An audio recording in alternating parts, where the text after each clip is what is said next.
Tras su aprobación y promulgación, la reforma energética todavía no convence a la mayoría de los ciudadanos en México. Esto surge porque desde un principio no se debatió al respecto. Ya sea en la Cámara de Senadores o Diputados, jamás se discutió el tema y los legisladores solo se limitaron a manifestar sus posturas a favor o en contra. Las protestas que en su momento hubo contra la reforma energética no rindieron frutos.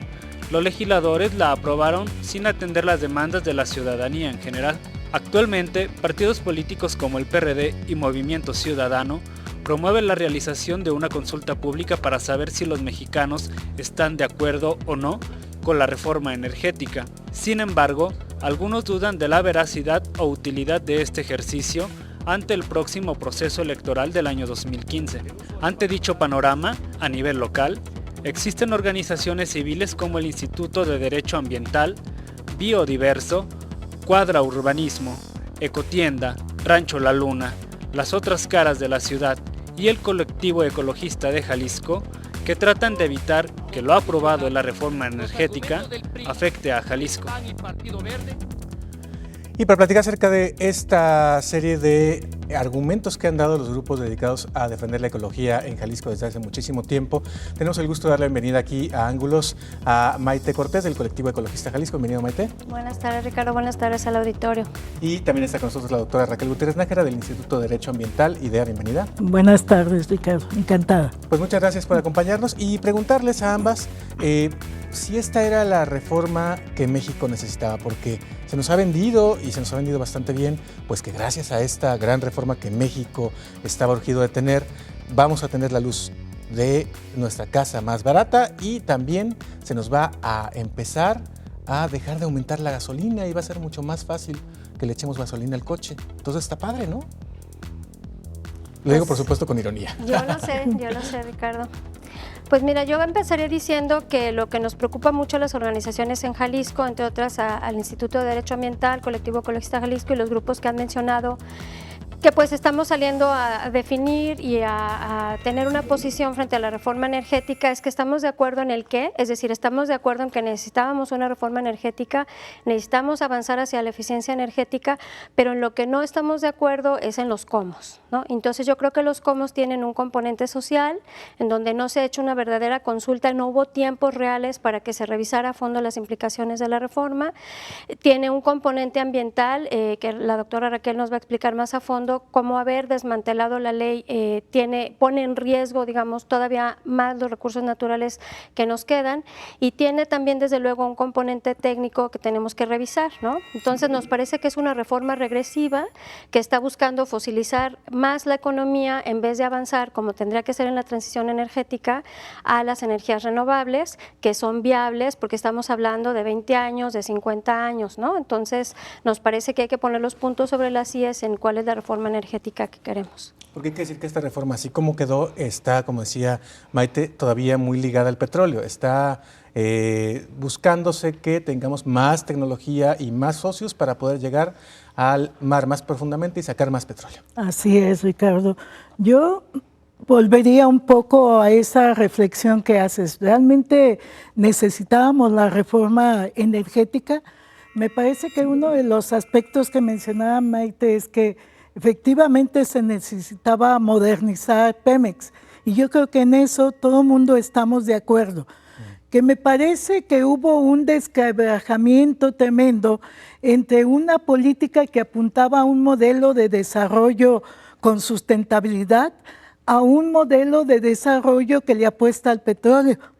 Y si nosotros nos fijamos, es como un parteaguas.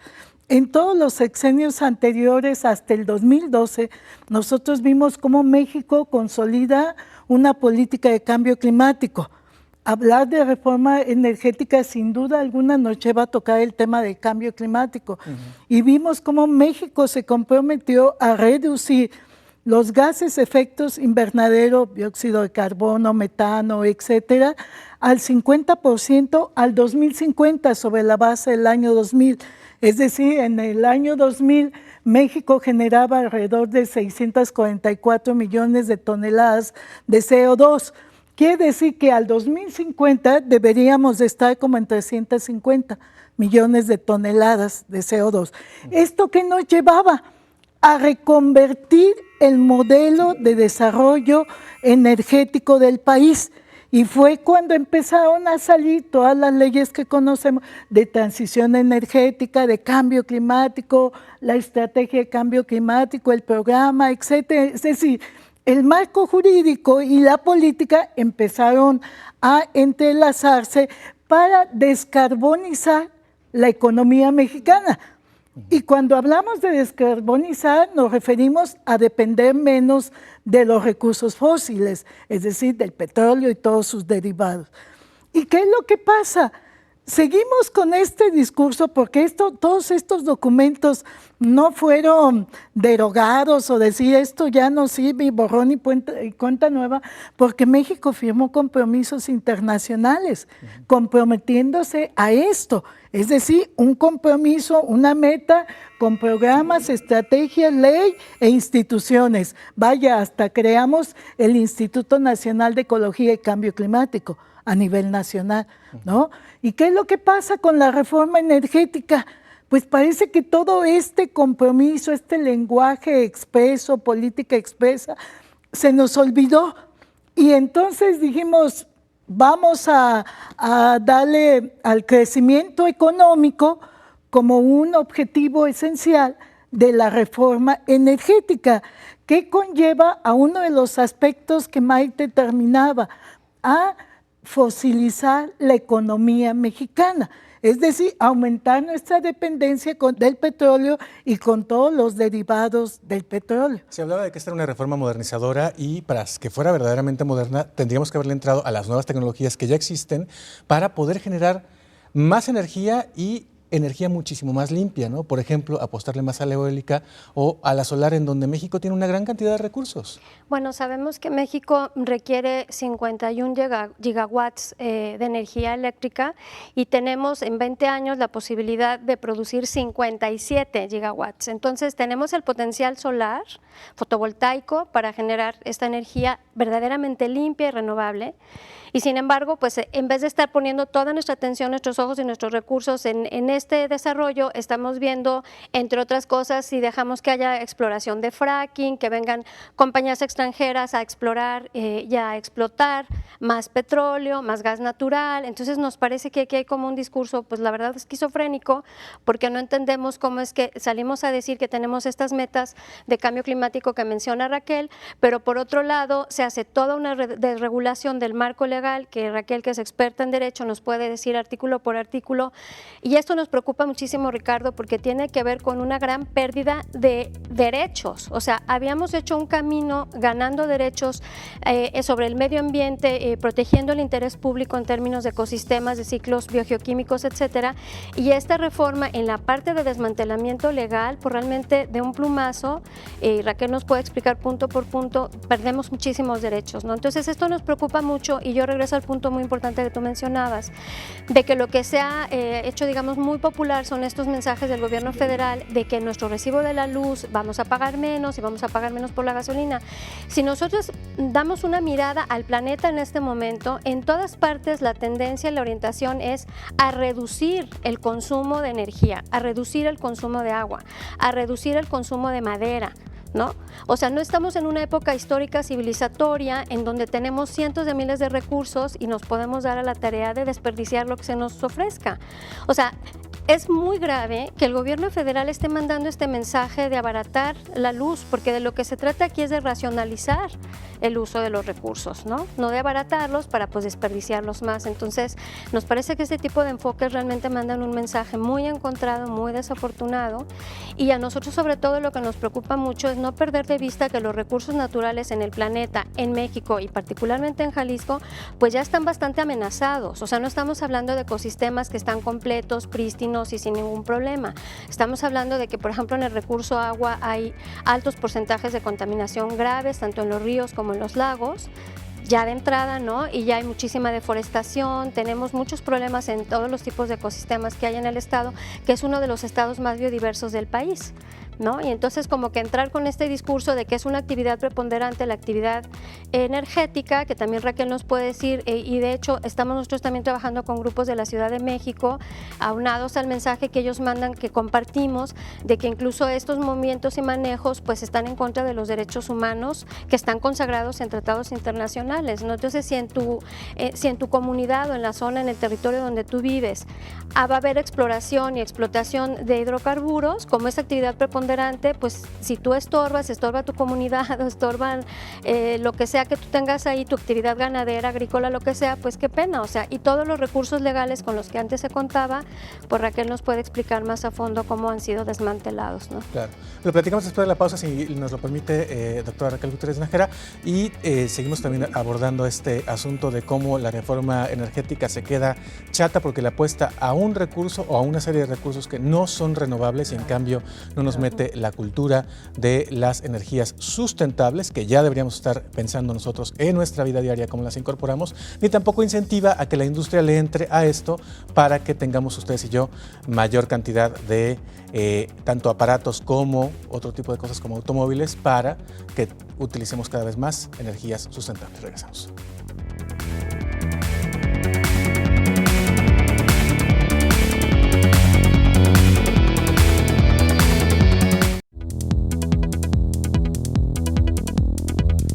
La reforma energética recientemente aprobada deja mucho que desear en materia ambiental y de derechos humanos. Según un análisis realizado por el Instituto de Derecho Ambiental, Biodiverso, Cuadra Urbanismo, Ecotienda, Rancho La Luna, las otras caras de la ciudad y el colectivo ecologista de Jalisco, lo aprobado por los legisladores pondrá en jaque al país. Por ejemplo, la fractura hidráulica, mejor conocida como fracking, es una técnica que México apenas piensa implementar para la extracción de gas lutitas, cuando en países de la Unión Europea está prohibida tras darse cuenta de los daños ambientales que esta causa. Uno de ellos es la contaminación del agua, líquido necesario para inyectar componentes químicos a la tierra con el fin de extraer el gas. Por cierto, los estados donde se piensa implementar esta práctica son Coahuila, Chihuahua, Tamaulipas, Nuevo León y el norte de Veracruz, lugares donde frecuentemente hay sequías. En relación a los derechos humanos, estos serían violados al no garantizar un medio ambiente sano para el desarrollo y bienestar, y el derecho a la propiedad privada de ejidos en comunidades indígenas. Que esa es la otra, ¿no? Con esta reforma energética, como decía Maite Cortés antes de la pausa, se tocan una serie de derechos que ya teníamos también firmados y teníamos avanzados y tenemos mecanismos para defendernos como ciudadanos y en este caso pues también se están dejando de lado. Claro. Mira, Ricardo, yo creo que vale la pena apuntar, como me parece a mí, dos grandes aspectos de la reforma. Uno que tiene que ver con el cambio climático y con todos los compromisos internacionales que México ha suscrito, y el otro que tiene que ver precisamente con la regresión de derechos que ya habíamos ganado como sociedad mexicana y que estaban ya, que están en nuestra constitución política. Me parece que son como los dos grandes temas, y otro que tiene que ver con ambos de manera transversal y que los cruza, que tiene que ver con qué país queremos y el modelo de desarrollo económico, porque sin duda alguna los compromisos de cambio climático apuntaban en una dirección de un modelo de desarrollo económico basado complementariamente en esa medida con energías renovables, por toda la problemática mundial y todas las evidencias científicas que al respecto existen del cambio climático en el mundo, ¿no? Y el otro que tiene que ver pues con todo este esquema de derechos que como sociedad mexicana habíamos ganado. Nosotros en el 2011 dimos una apuesta por los derechos humanos, con la reforma constitucional que se hizo en nuestro país a partir del artículo 1. Y entonces el paradigma que vino ahora como gobernados es que ya tenemos derechos humanos y los derechos humanos son preponderantes a cualquier otro en cuanto a su respeto, universalidad, protección, preservación, etcétera. Y por el otro lado también se fue consolidando un esquema de derechos ambientales que como sociedad fuimos ganando.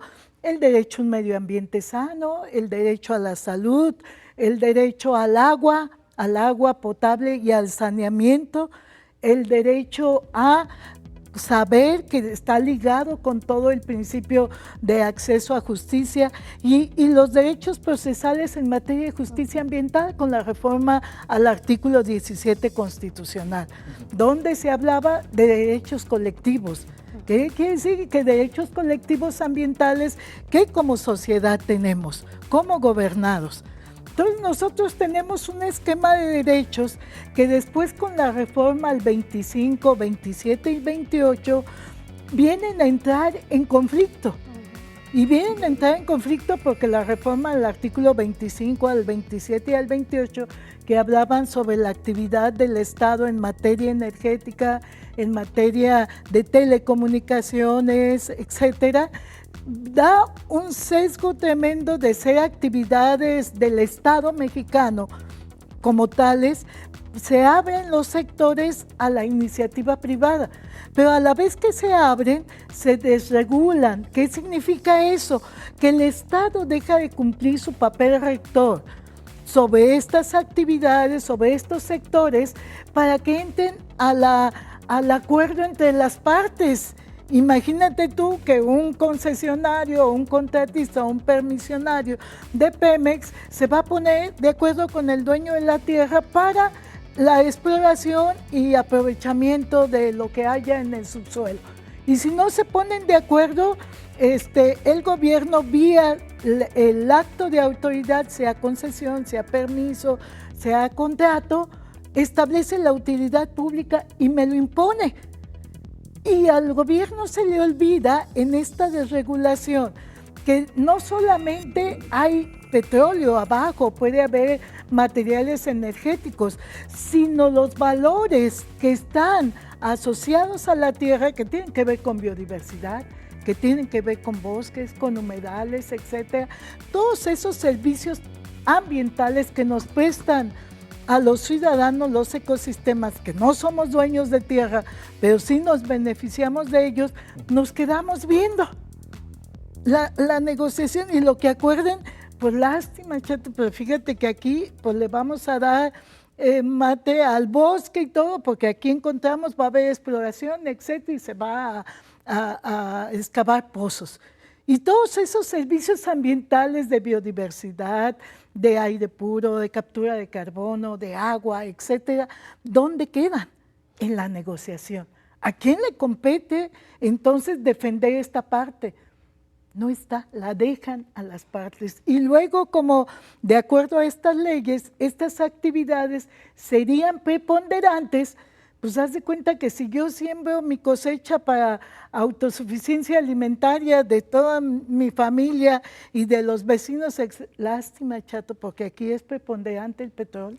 Y algo que realmente nos preocupó muchísimo, Ricardo, es que la doctora Raquel, al hacer el análisis junto con otros amigos abogados ambientales, nos decían el amparo ya no va a proceder. Sí. O sea, antes tú te podías amparar, claro, y entonces implicaba que se detenían los trabajos hasta que se dirimiera el asunto, pero ahora nos explica Raquel que con los cambios que se hicieron el amparo ya no procede, es decir, sí procede el amparo, pero se siguen los actos que se estén llevando a cabo. Lo que no procede es lo que antes se conocía como la suspensión del acto reclamado, que antes era en lo que vemos quién tiene la razón, esto no avanza, no ahora, claro, porque eso pasó también en telecomunicaciones, tú impugnas, perfecto, impugna, sí, pero mientras tanto eso que estás reclamando sigue su curso. Y ya al final, a lo mejor un juez te da la razón, pero ya se... Pero ya no se paró nada. Exactamente, pero en eso cambia la situación jurídica para hacer hechos consumados. Si el juez nos va a decir, lástima, sí, tenía razón, pero ya hay una impotencia porque cambió la situación jurídica. Entonces, está gravísimo. Pues cómo, y ese es un principio elemental de una medida cautelar que todos los sistemas modernos de derecho respetan. Claro, que de hecho es un principio básico de derecho, ¿no? Que se llama el principio pro persona. Así es. Cuando haya dos derechos contrapuestos, se establece como preponderante, para utilizar las palabras de moda, el que no se afecte a una persona, ya no digamos a una colectividad, como sería en estos casos. Claro, ¿no? Claro. Y entonces, en este sentido, pues obviamente que esta reforma en materia de derechos humanos es regresiva, porque la Corte Interamericana de Derechos Humanos ha emitido bastantes resoluciones donde dice que el debido proceso, el derecho de audiencia, etcétera, son derechos humanos fundamentales que garantizan la seguridad y legalidad jurídica. Claro. Entonces es impugnable. Déjeme, le dejo esa pregunta abierta en la pausa y regresamos aquí en Ángulos, porque a lo mejor ya nos estamos preguntando desde ahorita, pues si vale la pena, ¿verdad? Que me bajen 2, 3 pesitos la luz, que me bajen la gasolina, que ya no me apliquen el gasolinazo, cuando esa es otra cosa de la que platicamos después de la pausa. Está subsidiada y en realidad deberíamos de pagar los que sí podemos pagarla lo que cuesta para empezar a valorar el costo de esa energía y a su vez empezar a racionarla.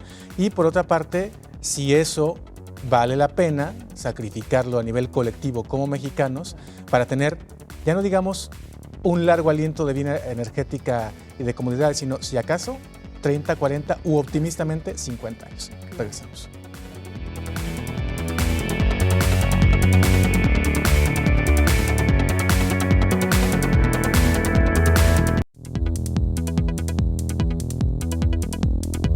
Ante la falta de debate e información que hubo sobre lo aprobado la reforma energética y la preocupación de organizaciones civiles por el medio ambiente, surge la necesidad de blindar a Jalisco al respecto.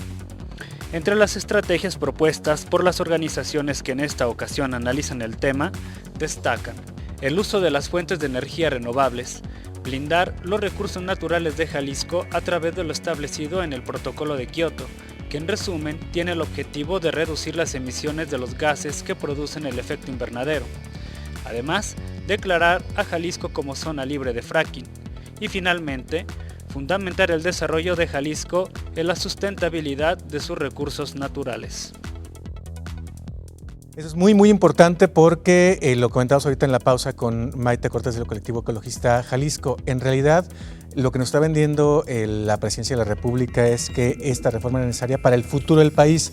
Y no, nos estamos viendo como especie y como mexicanos bastante egoístas, porque por resolver nuestro futuro inmediato, es decir, el de esta generación en términos energéticos, estamos sacrificando el futuro de nuestros hijos y los hijos de nuestros hijos, y ya no digamos de los nietos, porque quién sabe si para entonces haya país, ¿no?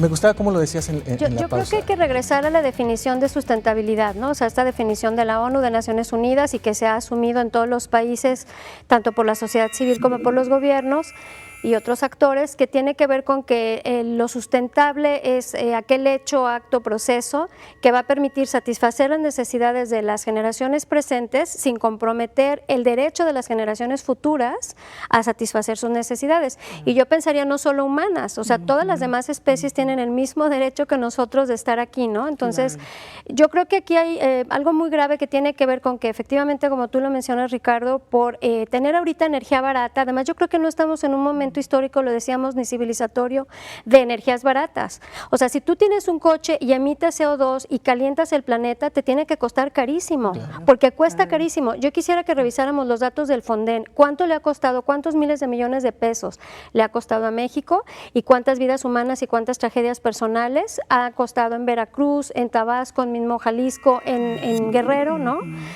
Los desastres naturales que no son tan naturales, porque sabemos que un gran porcentaje de estos desastres tiene ya que ver con la violencia en la que se están dando los huracanes y las tormentas precisamente por el cambio climático. Entonces, como que de repente dices, híjole, pongámoslo todo en la misma pintura, ¿no? O sea, juntémoslo para mapearlo junto y entonces ya vamos a ver qué sentido tiene estar vendiéndonos gasolina barata y energía barata cuando estamos generando emisiones que nos están comprometiendo también incluso la vida, la productividad. O sea, si hablamos con muchos de los productores de Sinaloa, de Sonora, de Chihuahua y mismo Jalisco, nos van a decir que han tenido desastres tremendos tremendos porque sus cosechas no se dan o por exceso de calor o por exceso de lluvia o por frío, ¿no? Entonces, cuando hablamos de energía tenemos que pensar en todas estas cosas, Ricardo, y realmente comprometernos con, no nada más con el presente, sino con las generaciones futuras. Y vemos que México tiene todo el potencial y toda la capacidad técnica instalada, en este momento no, pero sí para avanzarla en 20 años de energía eólica, fotovoltaica, que es la solar, la biomasa y la mini hidráulica. También tenemos que recordar el costo social tan alto como ha pasado aquí en Temacapulín y Palmarejo, etcétera, de todo lo que significa estar moviendo comunidades. O sea, yo quisiera que a las personas que vivimos aquí en Zapopan, en Guadalajara, llegaran y nos dijeran en nuestra colonia, ¿qué creen?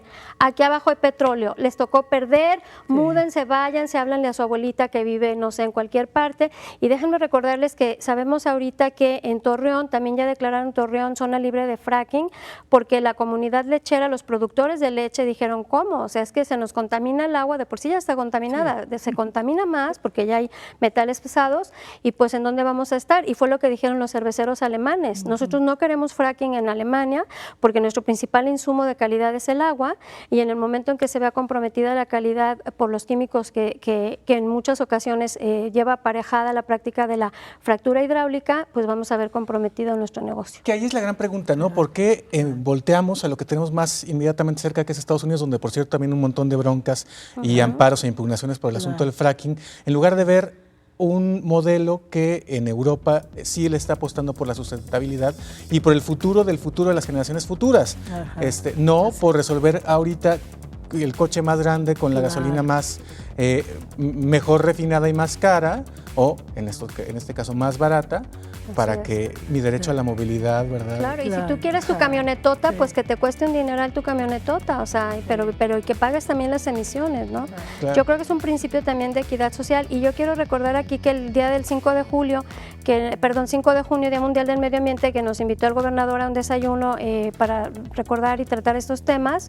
En este contexto, nosotros como organizaciones pedimos que se hiciera un trabajo de prospección, Ricardo, importante de ver cuáles van a ser las implicaciones sociales y ambientales para Jalisco de la reforma energética y de la actividad minera que está proponiendo de manera tan agresiva y tan impositiva el gobierno federal. Entonces, pues esta petición a nuestro gobierno del estado sigue vigente, y pues ojalá que tomen cartas en el asunto, porque necesitamos que cada estado sea fuerte. Que es una cosa que también es medio decepcionante y triste, porque cada vez que hablamos de temas ambientales, doctora, y lo hemos platicado muchas veces en los últimos años, resulta que a la hora, aunque hay legislaciones, se doblan y no se aplican. Claro. No vemos, hemos visto verdaderos ecocidios en Jalisco que no han sido sancionados. Sí, yo creo que aquí vale la pena retomar que lo preocupante de esta reforma energética es que, aparte de desregular lo ya regulado, como tú bien lo dices, ahí va tratando de fortalecerse un sistema jurídico ambiental del 80 para acá. Pero con esta reforma establecemos un régimen especial tipo militar, tipo la jurisdicción militar, en materia energética, lo cual es totalmente absurdo y contradictorio con la propia Constitución, que nos dice que no deben de existir jurisdicciones especiales. Pues la reforma energética es una, y así lo dicen en algunos de sus artículos. ¿Y así se quedó? Y así se quedó.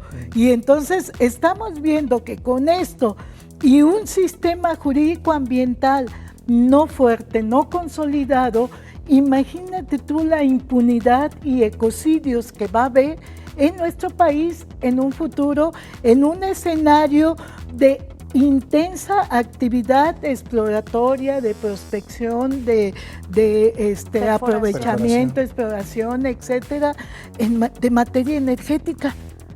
O sea, realmente yo creo que el escenario que estamos viendo es un escenario de impunidad, y de donde, debido a lo laxa de las leyes, a la no consolidada del sistema jurídico ambiental que viene de los 80 para acá, pues lo que vamos a tener son ecocidios tremendos y una sociedad que nos vamos a ver muchas veces inermes ante tanta vulneración de todos nuestros derechos. Y yo puedo hacer algo como ciudadano, y lo digo porque nos está viendo en su casa, podemos hacer algo de manera colectiva a través de organismos civiles o a nivel individual, cada quien en algún juzgado o algo así, para luchar en contra de esta reforma, independientemente de que vayamos a votar allá por 2015 a la consulta popular de las izquierdas. Claro. Yo creo que sí, yo creo que están los amparos colectivos y que como ciudadanos debemos de organizarnos e irnos a los juzgados de distrito por la inconstitucionalidad de la reforma energética, porque está vulnerando derechos de propiedad, el derecho al medio ambiente, el derecho al agua potable y al saneamiento. Ve tú en Coahuila, donde está, y Monterrey, donde lugares donde hay esquisto, hay gas shale, no tienen agua. Cuatro Ciénegas compite con Lala, con toda la lechera Lala por la producción, y Cuatro Ciénegas es un ecosistema único que tenemos en el país. Y a eso agrégale el fracking, ¿dónde va a quedar Coahuila? Y toda esta riqueza natural. Entonces, a mí me parece que realmente la reforma energética no va acompañada de lo que en el discurso, porque si ustedes escuchan todavía al propio presidente Peña Nieto hablar de sustentabilidad, y cuando tú ves la sustentabilidad, cómo la están definiendo en la reforma energética, no tiene nada que ver con el concepto que aludía Maite hace momentos. La sustentabilidad en el contexto de la reforma la definen como el seguir dependiendo de los recursos fósiles y seguir reparando. Ya se agotó este pozo maduro, hay que seguir explorando para compensar esta pérdida. Y tan es así que ya tienen mapeado todo el país, energéticamente ya está mapeado todo el país. ¿Qué es lo que vayan a encontrar? Pues todavía no lo sabemos. El territorio mexicano es muy amplio, afortunadamente muy diverso, con mucha apuesta por toda esta recursos renovables en cuanto a economía y crecimiento económico. Más sin embargo, la reforma energética se olvidó de todo esto. Y la reforma energética no va acompañada precisamente de esta política de uso y generación, uso, aprovechamiento de recursos renovables. Sí la tenemos en el discurso y en documentos.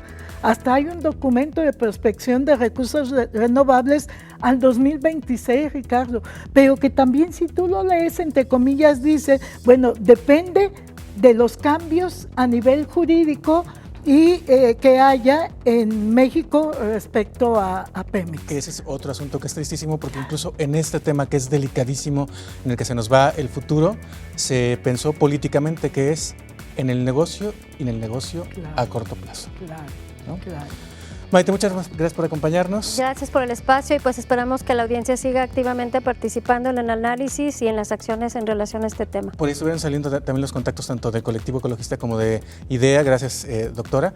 Y los invitamos a que sigan también las redes sociales del canal para que en los próximos días les demos también, si se arma la posibilidad de un amparo colectivo o de alguna acción jurídica en la que podamos participar, se las estaremos dando a conocer, por supuesto. Muchas gracias. Gracias a ustedes, gracias a todo el equipo. Gracias, Ricardo. Gracias por acompañarnos y hasta la próxima. Quédense en Canal 44 aquí en Guadalajara y el 31.2 en Los Ángeles.